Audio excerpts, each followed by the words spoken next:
Welcome to Creekside Chats with successful multifamily real estate investors. Dr. Allen chats with successful investors exploring their journey from setback to triumph. Through this window, we glimpse the truths that inspire our guests to invest abundantly and flourish in all areas of life. And now your host, Dr. Allen.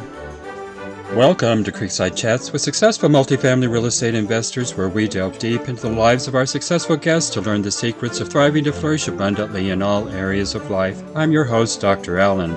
My guest today developed his love for real estate as a child through his parents' and grandparents' investments by helping with tenants, toilets, and trash. Since those early years, his expertise has expanded to investment identification, underwriting analysis, negotiations, acquisitions, development, equity funding, debt financing, and asset management, with valuations to the tune of over $500 million. Much more could be said of my guest, so let's dive right in and get to know the man behind the success. Welcome, Peter Knobloch. Well, Peter, you have an interesting background, tracing all the way back to your childhood. You've had an interest in real estate. That's not a particularly normal thing for children to be interested in. So tell us a little bit about your childhood, and how was it that you actually enjoyed or seemed to enjoy tenants, toilets, and trash? Well, thank you, and I appreciate being on your program. My family roots start on the East Coast, particularly in New England. Both my parents are from New York, and my father, in 1958, upon graduating, joined the military. He was drafted, but he graduated from college, so he decided to become a naval aviator. And he went through OCS in Newport, and then we went to Florida for a few months, and then up to Maine, where I was born. And then finally via Pensacola and out to San Diego. His parents were very active in the real estate market and continued to be up until my adult years. They initially started buying homes, and then they bought duplexes, and then they bought a few apartments, and they bought some commercial property. And so they had real estate that stretched from New York to Connecticut to Massachusetts. And when my father came out here to San Diego, and he was getting to retire from the military and transition into a commercial airline pilot, he got his real estate license, and he started doing real estate. And he bought a few apartment buildings and a few other projects. And when I was in my youth, I was able to help him in managing those projects, particularly in different areas of San Diego. Every home that we've been in, we've always done some sort of rehabbing.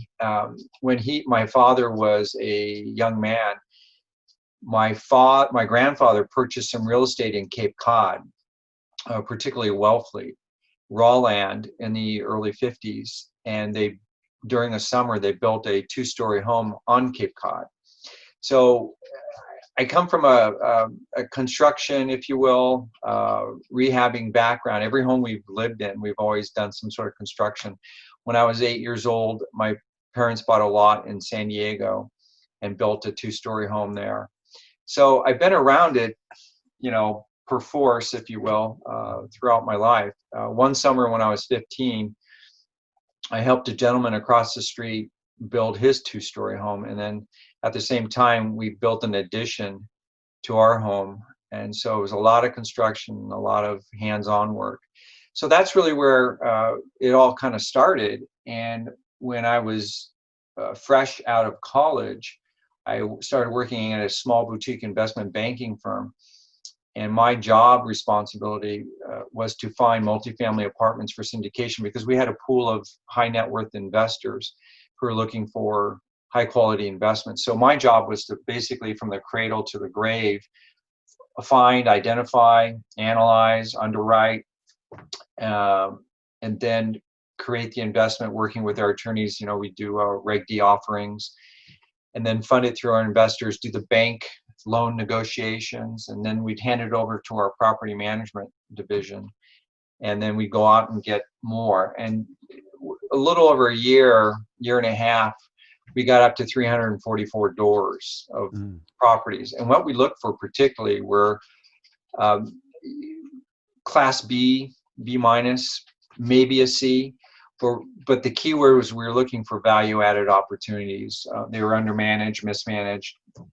There was some cosmetic work that needed to be done, maybe some facelift, curb appeal, and maybe some minor upgrades. Rents were under market. A lot of those things that we could go and inject some value to the apartments, and it worked extremely well. After there, I went to work for a commercial real estate developer here in San Diego, and he built and developed small commercial and then large multi-use projects. There's a project here that started out at $275 million. It ballooned up to $350 million with all the change orders, but it was a mixed use that had class 5-star hotel, restaurants, and an executive sporting club, gym, and office buildings. They also built $25-30 million sporting clubs throughout the United States that were dedicated single-use projects. So with that, along with my experience with it, my wife and I bought a 3-bedroom condo when our kids were little and flipped it in about a year and a half. We bought it for $50,000 out of bank foreclosure. Went in, did a majority of the work ourselves, me, and then sold it at about triple the price when we were done, and it turned out really well.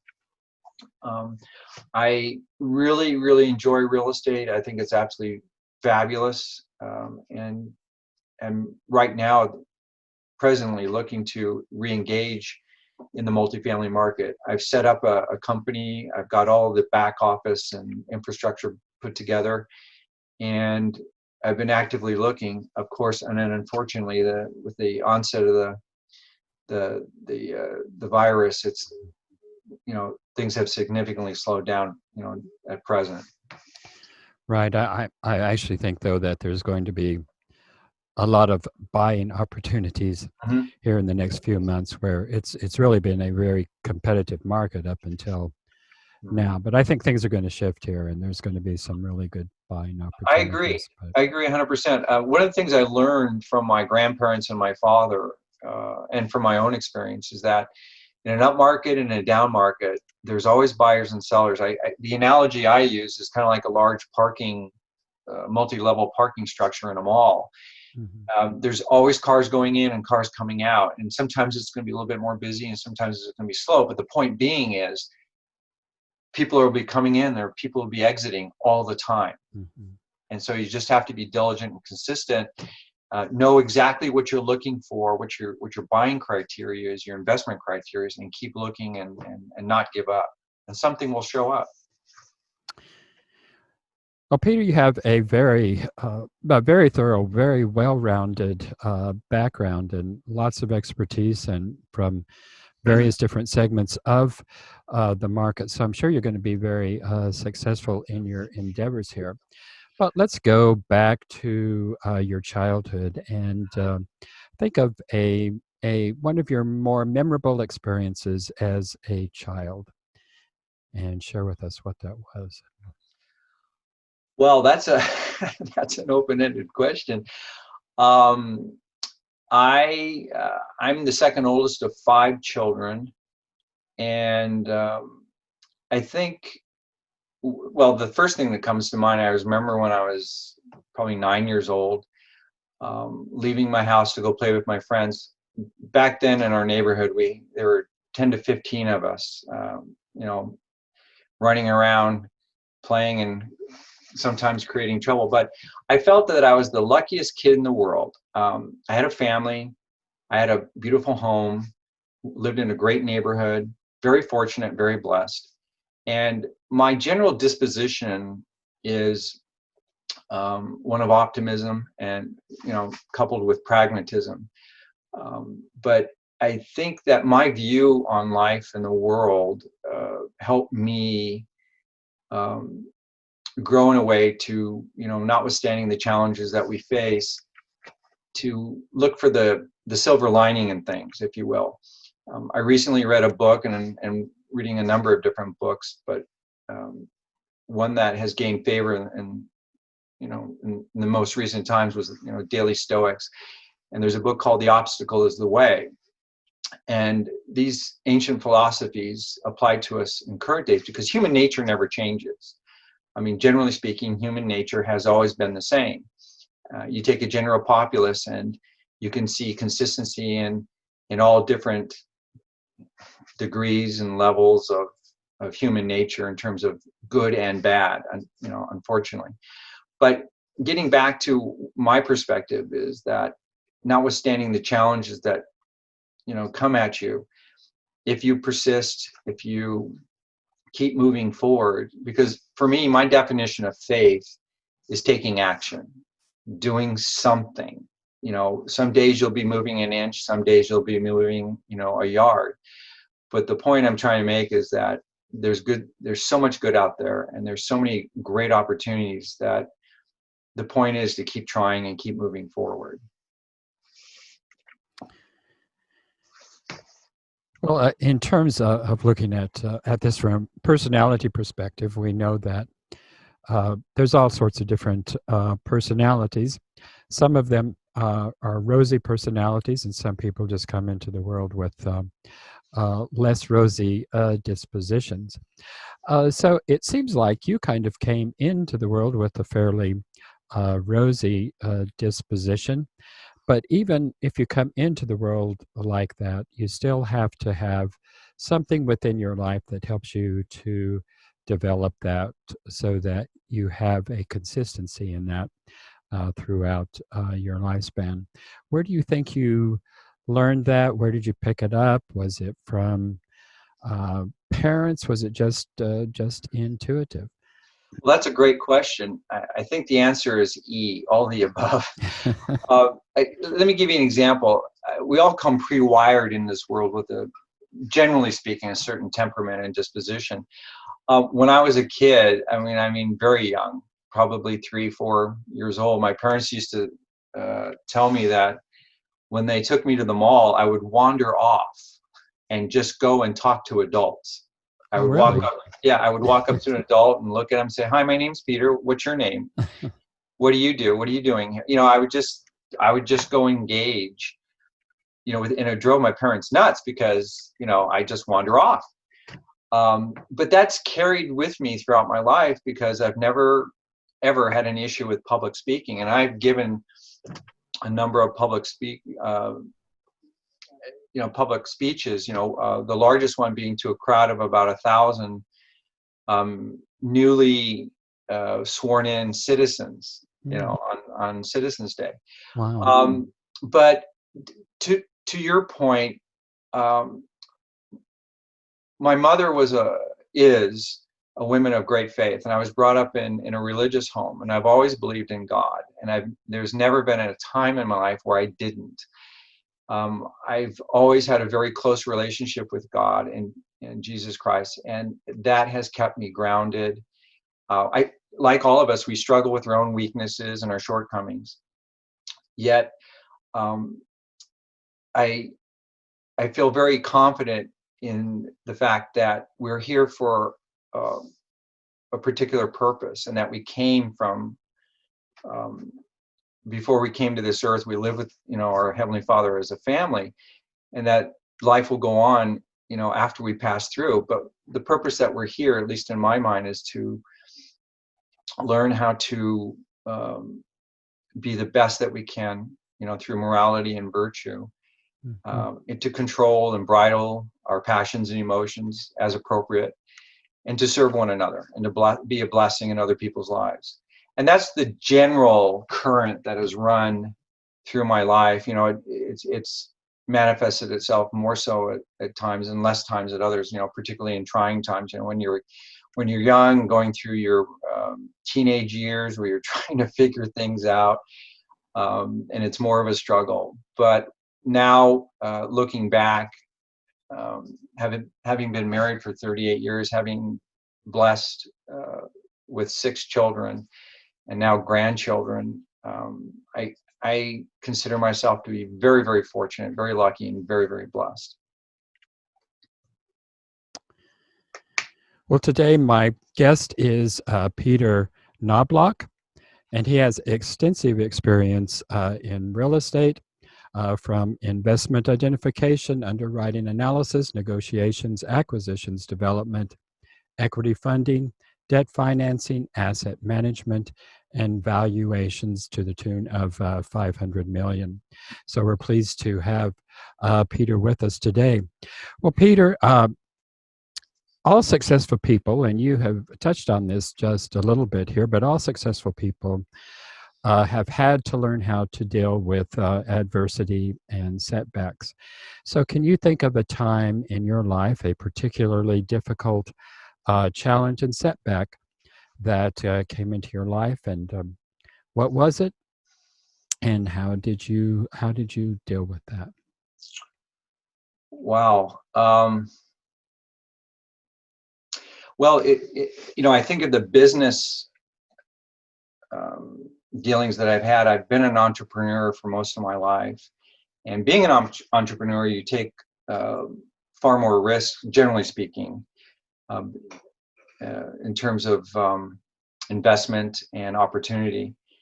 I've had a number of business experiences where, as an example, when I was approached by a friend whose father had developed a multi-million-dollar commercial office building here in San Diego, and they were having difficulty converting a construction loan to a permanent loan. And he approached me, and I said, I think I can help you, because at the time I was in commercial real estate and I was assistant to the CFO, and I worked with him on various funding sources, capital, both private equity and debt. And I had built up a really strong network of lenders, commercial lenders throughout the United States.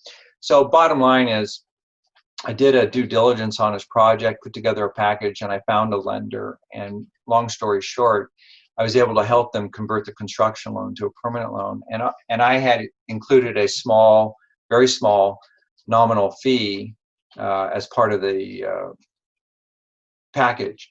Well, when all was said and done, the father, along with their two sons, decided not to pay me. And it was quite a substantial, at the time I was in my middle 20s, late 20s. And it was, a mid 5-figure fee. And they decided not to pay me because they couldn't believe the fact that I was able to pull this off within 30 days and that they didn't feel it was right that I had earned this fee in 30 days.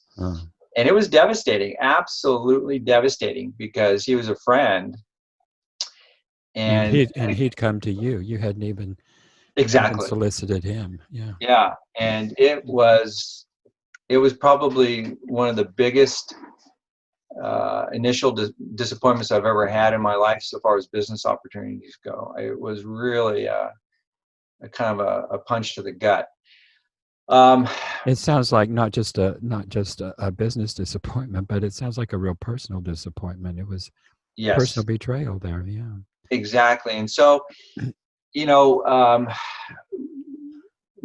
it hurt, to be honest. And there's a whole range of emotions that went with it. But over time, recognizing my own weaknesses, you learn to forgive and move on. And learn from it, gain wisdom. There's an old saying, a young man looked to a wise man and says, "How did you gain so much wisdom?" And he says, "By experience." He says, "Well, how do you get experience?" By making bad judgments. Yeah. And you learn from them, and sometimes you can do everything right, make all the right judgments that you think you can, and still things won't work out. And that's going to happen.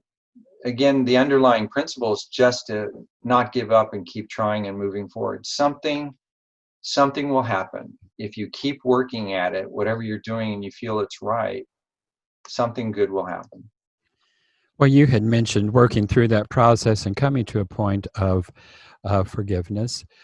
Can you trace back and tell us what some of those personal processes and some of those steps were that you really had to go through as a person and individual to go from the sadness, disappointment, feelings of betrayal to that point of ultimate forgiveness and actually moving on? Well, um, again, in my life, I go back to my religious upbringing and the gospel of Jesus Christ. And, you know, he said Jesus Christ commands us to forgive all men, no matter what, to forgive and, let justice prevail when it needs to prevail. And so I just simply, got to a point where I said, I need to forgive and I will forgive and move on and let go. And that took a while. To be honest, it took a while. But my test for truly forgiving someone is to be able to hypothetically sit in a vacant room with the door closed, and when the door opens, that person that has wronged you opens the door and enters the room. What are your initial feelings? And if you have good, neutral, if not neutral, but good feelings, then then that to a certain degree that you've forgiven that person. Because until you've really forgiven that person, if you still have negative feelings or angry feelings, something's unresolved, and you need to continue to work through it until you can get past that. Because having the negative, bitter feelings, these, you want justice, you want to be vindictive, if you will. It's kind of like drinking poison, hoping the other person will die. It just doesn't do any good. Yeah, I was having a discussion with a young fellow not too long ago who was having difficulty with forgiveness, and I was telling him that forgiveness is really not about the other person. Mm-hmm. It's about us and our ability to let go and move on. And until we actually forgive, we're actually just carrying their baggage for them. That's a great point. I agree. So, Absolutely. but even understanding that it's not something you just don't automatically put down their baggage. It takes process and a time to work through that. Agreed. So, Peter, how is it that that you spend your leisure time? You do a lot of traveling, and you like friends and family. Talk to us a little bit about some of your travels and friends and family. You bet. As I mentioned, when I was 7 years old, my father transitioned out of the military to being a commercial airline pilot. And with that came all the bennies and the perks, if you will. We were able to take advantage of that and travel the world. I've been to date about 32 countries around the world, seeing extremely rich, prosperous conditions, and seeing some quite disparate conditions, poor conditions. So I strongly encourage everyone, if possible, to travel, to get out and see other cultures, other people. And, sitting here speaking to present day, it really reconfirms my observation that while we have different cultures and different countries and languages and rites and rituals that exist in the world, all human beings basically want the same thing: peace, prosperity, health, and happiness, family, and connecting. When I was in South Africa, Rhodesia, for 3 weeks, I was able to travel out into the bush, if you will. We had my dad and his wife had friends that owned tobacco farms and other types of farms, and they had Africans working there, and very, very, what we would call poor conditions, but they were happy and enjoying life and really demonstrating the simple things. But it was really a tremendous blessing to do that. Since I was married, I've been on a number of business trips. I've done manufacturing in Hong Kong and South Korea, which I've been to twice, and been to the Middle East and Europe and all over the world. I lived in Italy for 2 years and really got to know the Italian people. I served a mission for my church. And it's just been a tremendous blessing. I really value friendships. I'm very, very loyal to friends. And I really am grateful for that. Of course, my wife is my best friend and always has been. We first met when we were 16 in high school. And ever since I was a little kid, I've always dreamed of growing up and marrying my best friend and having lots of children. And I've been able to have that experience. Been able to fulfill that dream. Wonderful. What's the most interesting, most fascinating place you've been to? Wow. Fascinating. Well, I think that's a tie between going to the Middle East. Well, let me give you some background. When I was young, I've always asked what we would call difficult questions. Growing up in my religion, I'd ask questions about, where did I come from? Why am I here? Where am I going? Kind of a things. And I always wanted to know the truth and go back as far as I can to the true source. And when I was a junior in high school, I did a term paper on the Dead Sea Scrolls, and that led to studying the Nag Hammadi texts and Thor Heyerdahl and his Kon-Tiki expeditions and the Mesoamericans. And I ended up focusing on the Egyptian culture and the ancient Egyptian rites and rituals. And I studied the pyramids and the Egyptian culture and all that. And it was a dream of mine to go there. And when I was in Israel and we were done with our business, I told my business partner, I said, Egypt's only an hour flight away. I'm leaving. I'm going. You're welcome to come. And so he did. But I went into Egypt for 2 days and went through the museum and explored the pyramids and went south to Saqqara. And it was just absolutely amazing. I was just spellbound and just absolutely wonderful. So that's probably one of the most fascinating. The other is just the fact traveling and meeting people, and seeing the different cultures and their languages. To me, every individual is a masterpiece, a unique masterpiece, a work of art, a priceless work of art that is just so wonderful. And I just find it absolutely fascinating. Well, Peter, it has been a delight being with you. We're almost to the end of our show here. I have one more question for you. Before we go to that, I'd like for you to, excuse me, tell the folks here today how they can get hold of you. So my guest today is Peter Knobloch. So Peter, tell us how they can get in touch with you. I have a website, argocapgroup.com. Again, Argo, ARGO, capgroup.com. So you can go there and my contact information is there. And you can reach me through email, also phone. So that's the best way to get a hold of me. All right. Very good. Well, my last question is, and I ask this to all my guests, when you come to the end of this journey on this earth, what would you like your epitaph to read?